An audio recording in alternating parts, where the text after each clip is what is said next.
Paji oye!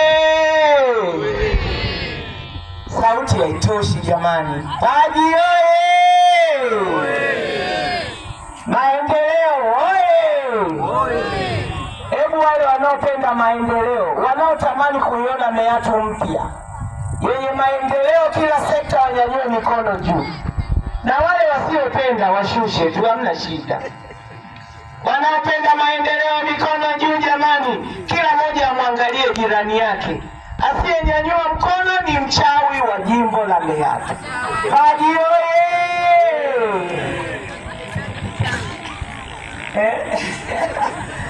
Mwadira wa baba na mamayo Insea inkamba Inkwimba inkindigiri EACT Meatu. Mola sana. Mlichiza gete gete kukaya mola abamayo Mwadira kukaya mola gete gete abana mola wabeja sana.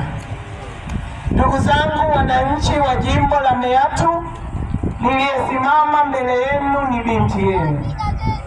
Ninaitwa Rosemary Kasimbi Kiligini. Wengi mlikuwa mnaniita mwana Kiligini. Ndiyo mimi niliyesimama mbele yenu. Nilikuja kwenye wilaya hii nikiwa binti mdogo sana, takribani miaka 12. Nilikuja na marehemu baba yangu ndugu Herman Kiligini mwaka 1989. Baba yangu alihudumu hapa kwa miaka mingi kama mkuu wa wilaya, na tuliondoka kwenye wilaya hii mwaka 1997. Mimi nilipata fursa ya kuendelea na masomo yangu ya elimu ya juu, na baadaye nikabahatika kuwa mbunge wa viti maalum mwaka 2005. Nilipomaliza tu elimu yangu ya chuo kikuu. Lakini mwaka 2012 Mwenyezi Mungu alinipendelea na akanipa thamani ya kunirudisha tena kwenye wilaya hii ya Meatu kuhudumu kama mkuu wa wilaya. Ndugu zangu wananchi wa wilaya ya Meatu, hii ni bahati. Hebu fikiria umekaa kwenye wilaya ukiwa mdogo, halafu unakuja kuhudumu kama mkuu wa wilaya. Nilifanya kazi kwa uadilifu mkubwa mpaka mwaka 2017 nilipohamishiwa kwenye wilaya ya Maswa. Sina tuhuma ya ubadilifu wowote, sina tuhuma ya ufisadi. Nilishirikiana na nyinyi vizuri na nililinda rasilimali zenu kwa wivu mkubwa. Niliwatetea bila kuchoka, iwe mchana, iwe usiku na iwe asubuhi. Tulikuwa pamoja. Ninaomba mpokee shukrani yangu. Asanteni sana wananchi wa jimbo la Meatu. Kama kuna kitu ninajivunia kwenye maisha yangu, na kama kuna kitu kizuri kabisa kwenye maisha yangu, 70% imechangiwa na nyinyi wananchi wa jimbo la Meatu. Mlinilea, mlinikuza na mlinisaidia nilipokuja kuhudumu kama mkuu wa wilaya. Asanteni sana. Lakini niwashukuru zaidi kwa muda wenu wa thamani ambao mmenipatia jioni ya leo. Ninajua mna majukumu mengi sana ya kujipatia kipato, na akina mama mngekuwa majumbani mkiandaa chakula cha familia, lakini mmeweza kuacha majukumu yenu na mmekuja kunisikiliza. Hii mimi kwangu ni alama na daima itabakia kwenye sakafu ya moyo wangu. Endapo nitakuwa mbunge, endapo tarehe 29 mtanichagua, wananchi wa Paji na kata nzima ya Kimali na jimbo lote la Meatu, hakika nitahakikisha hamtajuta mimi kuwa mbunge wenu. Paji oye! Mimi ni mwana Meatu, ninaishi Majengo. Kwa sasa mimi ni mkaazi wa Majengo. ni mwenzenu kabisa, na ndiyo maana nimejivunia na nilipoangalia jimbo la Meatu, na kwa kutambua kwamba ameshirikiana vizuri na mimi, na kwa kutambua kwamba nilikuwa na mchango mkubwa sana kwenye jimbo hili la Meatu kwenye shughuli za kimaendeleo wakati niko na hudumu hapa kama mkuu wa wilaya. Katu sikuwasahau, kwa sababu nilikuwa na dhamira ya dhati ya kuwasaidia nyie ndugu zangu. Yapo mambo mengi nilifanya. Wangapi wamewahi kufika Mwanuzi? Naomba nione mikono juu. Wengi mnaiona ile lami pale, hamjui nani aliyeileta ile lami. Ile lami niliileta mimi, Rosemary Kasimbi Kirigiri, kilomita 1.5. Baada ya kufika hapa wilayani sikuwahi kukuta barabara yoyote ya lami. Nilienda kuiomba kwa Mheshimiwa Magufuli, na kwa kuwa nilikuwa na kofia ya ubunge wa viti maalum, nilipambana ndani ya bunge na kuhakikisha pesa inapatikana, na nikapatiwa pesa mwaka 2014 nikaweza kujenga barabara ile ya lami.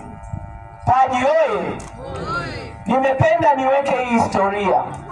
Ni vizuri wagombea tunapokuja mbele zenu lazima mtuhoji tuna alama gani. Sio tunakuja kupiga porojo, mnatupa kura, tunaenda miaka 5 hatuna lolote tunalolifanya kwa wananchi. Mimi niliweza kufanya, na sikuwa mbunge wa eneo hili, lakini niliweza kuwafikiria wananchi wa jimbo la Meatu na nilifanya. Na kwa wakati ule niliweza pia kuleta ambulance 2 kwa ajili ya kubeba wagonjwa. Kulikuwa kuna tatizo wakati ule, tulikuwa na ambulance 1 tu.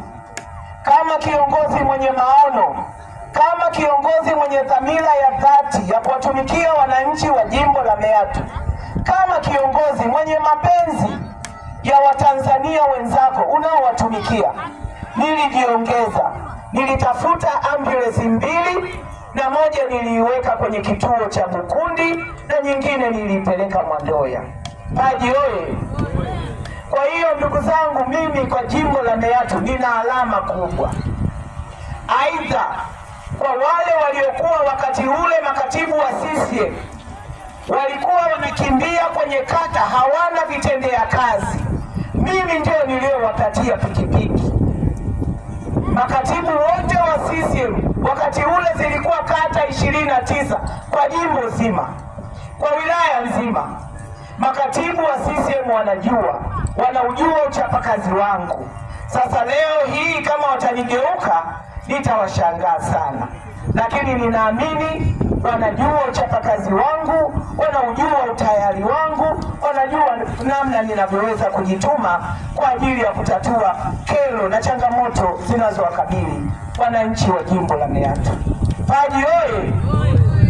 Lakini kama itoshi, nilikwenda kwenye wilaya nikakuta zahanati yetu, kituo chetu cha afya cha wilaya pale, kulikuwa hakuna vitanda vya kujifungulia kina mama, na kwenye wodi ya kina mama nilikuta vitanda 3 tu, na kina mama walikuwa wanajifungua kwenye sakafu wamelala chini. Niliichukua changamoto ile, nilitafuta wafadhili, nikaleta vitanda 10 kwa ajili ya kujifungulia kina mama. Wale mnaoenda kina mama mnaoenda kwenye wodi ile, angalieni vile vitanda, mtaona vimeandikwa jina langu, Rosemary Kasimbi Kirigiri. Kwa hiyo mimi nina alama. Mashuleni nilipokuta watoto wamekaa chini, niliweka madawati, na niliweka madawati kweli kweli, mengi kweli kweli, hayana mfano, na walimu wengi bado wapo na wanaweza kuthibitisha. Kwa hiyo ndugu zangu, mimi ndugu yenu nina alama kubwa kwenye jimbo hili. Paji oye! Tarehe 29 tunakwenda kupiga kura. Ninaomba niwaambie wananchi wa Paji, nilipokuwa nikizunguka nikitafuta kura, mimi kampeni zangu nimepita kwenye kila kijiji, sijapita kwenye makao makuu ya kata, nimepita kwenye kila kijiji kwa lengo la kujifunza changamoto zilizopo sasa. Ndugu zangu wananchi wa Paji, jimbo letu tunayo kazi ya kufanya. Bado miaka hii 38 tangu wilaya hii imeundwa mwaka 1987 mpaka leo ni takribani miaka 38. Bado tuna shule nyingi, nimezishuhudia mimi mwenyewe kwenye vijiji vyetu. Shule zetu za msingi nyingi kabisa bado hazina vyoo, bado hazina vyoo. Wanafunzi wanajisaidia polini mpaka karine hii, mpaka leo tunavyoongea. Lakini hata nyumba za walimu zilizojengwa zile ziwe 2-in-1, ziwe nyumba moja, majengo ni chakavu sana, na nyingi zilijengwa na hazina vyoo. Kwa hiyo hata walimu wetu nao wako kwenye changamoto kubwa ya kuishi kwenye nyumba zisizo na vyoo. Lakini tuna changamoto kwenye zahanati zetu. Bado kila vijiji, ilani ya CCM inasema kutakuwa na kituo cha afya au zahanati kwenye kila kijiji. Lakini sisi wananchi wa jimbo la Meatu, hali ni tofauti kabisa. Bado hakuna zahanati kwenye kila kijiji. Zahanati zilizopo hazina vifaa tiba, hazina majengo maalum kwa ajili ya wanawake, kina mama, hakuna. Bado zahanati zetu zina hali mbaya na nyingi hazina vifaa tiba. Nimetembelea vijiji mwenyewe, nimejionea. Kila nikifika kuomba kura, ninaenda kuangalia sekta ya elimu, ninaangalia sekta ya afya, ninaangalia sekta ya maji kabla ya kuja kwenu kuwaomba kura. Bado jimbo hili mpaka leo hii miaka 38 hatuna chanzo cha uhakika cha kujipatia maji safi na salama. Bado visima vyetu ambavyo vilijengwa na serikali, nimebaini nilipokuwa napita kuomba kura, nimevitembelea na nimeandika kwenye diary yangu, vingi pampu zimekwisha kufa na vingi sola zimekwisha haribika na vile visima havifanyi kazi. Taji hoye! Kina mama wanapata maji safi. Siwezi kuyaita maji safi kwa sababu hayajathibitishwa. Wanafukua maji kwenye mito ili tuweze kupata maji ya kunywa. Hebu tutafakari miaka mingi ijayo mbele, jimbo letu la Meatu, sisi wananchi tutakuwa na hali gani kama hatutakuwa tumeshambuliwa na magonjwa lukuki ikiwemo kansa? Kwa sababu jimbo letu udongo wake chini, ardhi, una madini mengi ya calcium. Unapofukua chini na kuchimba maji ambayo hayajathibitishwa na mkemia kwamba maji haya ni safi na salama na yanafaa kutumika kwetu kama wananchi, lakini kutumika kwa mifugo yetu, tunawezaje kuyatumia? Hivyo basi, endapo hayajathibitishwa, nina wasiwasi mkubwa kama hatutachukua hatua za haraka za kuhakikisha tunapata vyanzo vya uhakika. Na tunapataje vyanzo vya uhakika? Ukienda kwenye chanzo cha Mwanyahina, bwawa lile limekwisha jaa tope, nimelitembelea na halifai, haliwezi kukizi kusupply maji kwenye mji wa Manusi. Na sasa ukienda kwenye mji wa Manusi, maji yanatoka mara moja kwa mwezi, na maji yanauzwa ndugu zangu, na maji yale hayajathibitishwa popote kwamba yanafaa kwa matumizi safi na salama. Na ukiangalia maji yale ni meusi kama suruali niliyovaa. Hiyo ndio hali tulionayo wananchi wa jimbo la Meatu. Lakini bwawa letu la Jinamo nalo limekwisha bomoka na halina uwezo kabisa wa kupeleka maji kwenye vijiji 16 kama vilivyokuwa vinatajwa kwenye mradi ule. Nalo hivi sasa halifanyi kazi yoyote.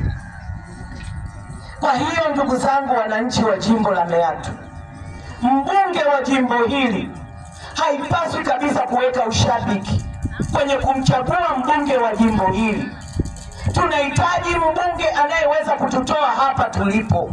Tunahitaji mbunge mwenye muda wa kutosha, anayeweza ataweza kwenda kukalia bungeni kiti kuanzia saa 2:30 asubuhi mpaka saa 3 usiku bunge linapofunga, atakapoweza kuwawakilisha na kuwasemea changamoto zenu kila sekta na kuhakikisha fedha zinapatikana za miradi ya maendeleo na kuja kutatua hizi kero rukuki tulizo nazo.